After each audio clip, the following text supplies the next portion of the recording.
A jagged shriek ripped through the twilight, echoing across the golden expanse of the savanna. The Homo erectus tribe crouched low among the tall grasses, their crude spears clutched tightly, eyes scanning the cavernous mouth of a limestone outcrop that loomed ahead. Shadowed shapes swirled overhead, giant bats, their wings spanning more than a man's arm, circled hungrily as dusk thickened into night. The humans had been driven from their open shelters by the sudden rains, seeking refuge in caves now ruled by these enormous nocturnal predators. Each movement risked provoking the beasts. Each misstep could mean death. A mother balanced her infant against her chest, swaying with practiced care, while a young male scuttled forward to light a small fire with flint and dry reeds. Sparks hissed against the damp stone, sending startled bats into frantic spirals above. The tribe held their breath as a particularly massive bat swooped close, brushing the rough stone with leathery wings. The tension coiled tighter, an invisible thread straining against the inevitability of hunger and fear. Survival demanded more than courage. It required precision timing and a knowledge inherited from countless seasons of trial and error. Outside, the wind carried distant roars. A herd of megafauna grazed near the riverbank, their massive frames silhouetted against the burning horizon. The humans watched through the haze, knowing the creature's presence meant both opportunity and danger.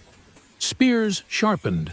They whispered only in gestures, guiding each other silently toward a narrow path leading to the cave's deeper chambers. There, the air was thick with the scent of guano-damp earth and shadows that seemed to move with a mind of their own. Every footfall was a negotiation with the darkness. Every glance upward revealed more wings, more eyes reflecting the flickering torchlight. Suddenly, a secondary threat emerged, a rival Homo habilis group moving cautiously along the cliff's edge, their own children clinging to makeshift cradles of woven reeds. The two tribes froze, instinctively assessing each other. Territory, survival, food all hung unspoken between them. The giant bats above reacted to the standoff, screeching and diving in erratic patterns, amplifying the chaos. What had begun as a simple retreat into safety transformed into a complex ballet of vigilance, diplomacy, and unvoiced aggression. One of the elders' gnarled fingers, wrapped around a stone-tipped spear, gestured for a distraction. A small firebrand was tossed toward a side alcove, catching dried lichen and sending a shower of sparks into the darkness. Bats veered screeching in confusion, while the tribes seized the moment, some creeping into the shadowed tunnels, others gathering water from the leaf-lined basin at the cave entrance. Eyes darted, muscles tensed. Every heartbeat was measured, every inhalation calculated. This was life stripped to its essence, threat response, survival. At the cave's far end, a cluster of young males worked together, dragging fallen branches to barricade a narrow passage. The giant bats flitted above now, more cautious, disturbed by the humans' ingenuity. The two tribes, still tense, shared glances that spoke louder than words. Cooperation, however temporary, was necessary. In this primordial world, the line between ally and enemy was blurred, yet instinct compelled them toward a fragile understanding. Protect the vulnerable, secure the fire, and endure the night. Thunder rumbled in the distance, shaking loose tiny stones from the cave ceiling, as if the earth itself warned of the trials ahead. Rain began to fall in sudden heavy sheets, drumming on the limestone roof and sending rivulets of water racing across the stone floor. The Homo erectus and Homo habilis groups now shared the narrow cavern, reluctantly, bodies pressed close to avoid the chilling spray. Each human moved with careful choreography, carrying water in large leaves, shielding infants with their own bodies, their eyes flicking constantly to the flitting shadows above. The bats circled more aggressively, their screeches mingling with the drum of the storm, testing the limits of human courage and endurance. From the rear of the cave, a younger hunter spotted a glimmer of opportunity. A fallen bat, perhaps injured or disoriented by the commotion, clung to a rocky ledge. He signaled silently, and two companions crept forward, eyes narrowed, hands gripping stone blades. The tension in the cave thickened. Any misstep could awaken the wrath of the flock, turning a calculated hunt into a deadly dive. Yet survival demanded risk. Hunger gnawed deeper than fear. With a swift, practiced motion, the trio drove their tools, bringing down the creature.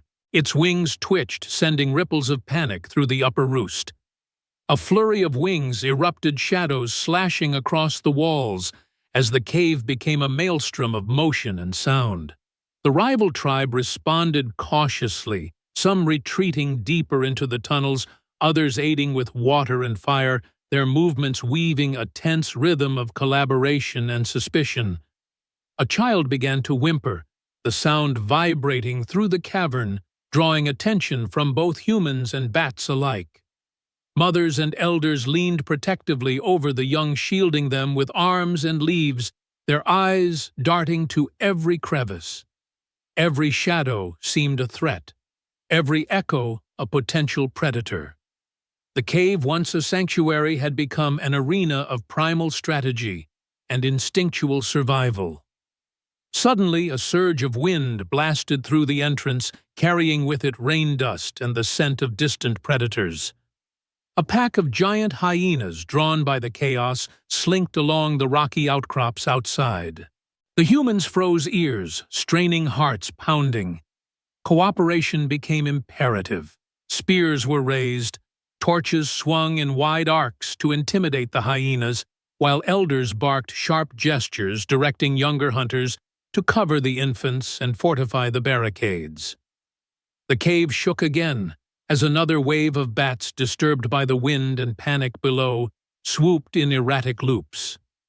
Time became elastic, minutes stretched into hours, as humans adapted to a relentless symphony of threats.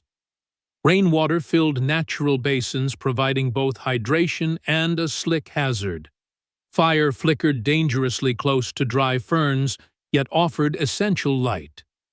Movements were precise, rehearsed by generations of inherited survival instincts, one to distract, one to defend, one to gather. Each action pulled the next into motion like dominoes, creating a seamless chain of cause and effect that allowed the fragile assembly of life to endure. By the cave's mouth, a young Homo erectus managed to secure a bundle of edible roots and herbs, passing them silently to the Homo habilis mothers. The gesture, simple, wordless, shifted the tension subtly. Bats now hesitated, circling but no longer attacking, sensing the humans' resolve. Outside, the storm began to abate, leaving a damp, earthy calm. The rival tribes, though wary, shared the firelight, a temporary truce forged in the crucible of survival. The storm's roar faded into a gentle drizzle, leaving the cave dripping with the scent of wet stone and damp foliage.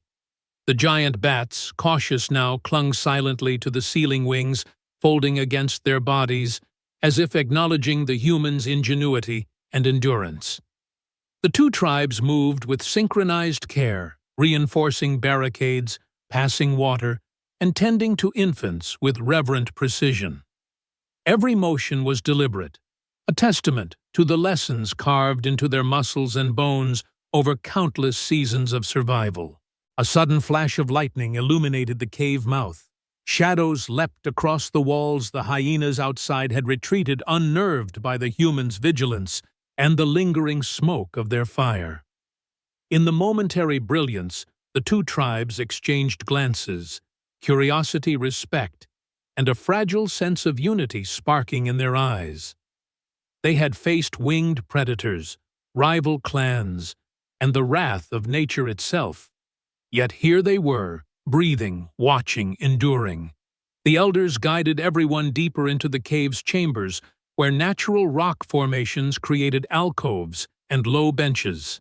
There, mothers laid children against the smooth stone, while hunters arranged the remains of roots, and gathered herbs into a communal pile. The fire, now steady and golden, cast dancing reflections on the cave walls. Even the bats seemed to recognize the human's mastery, retreating higher into shadowed recesses, their screeches softening into distant whispers. For the first time that night, laughter, quiet and tentative, broke through the tension. A young Homo erectus playfully nudged a child who responded with a babbling squeal, echoed by others across the chamber. The Homo habilis mothers smiled, their gestures mirroring the humans' shared relief. The tribes had survived not by chance, but through instinct, strategy, and the unspoken cooperation that the harsh world demanded. Outside, the savanna glistened under a pale moon. Water pooled in shallow depressions, reflecting the silhouettes of the giant bats still circling high above, majestic and untouchable. The humans settled side by side in a rare harmony, forged from danger, adversity, and necessity. Here, in the shared shadow of predators and the heartbeat of the storm, life persisted, resilient, enduring, and profoundly connected. The night's trials had ended, leaving warmth, nourishment, and unity in their place. In the heart of the cave, a story of survival was etched silently into the rhythm of their breaths, a myth of endurance for generations yet to come.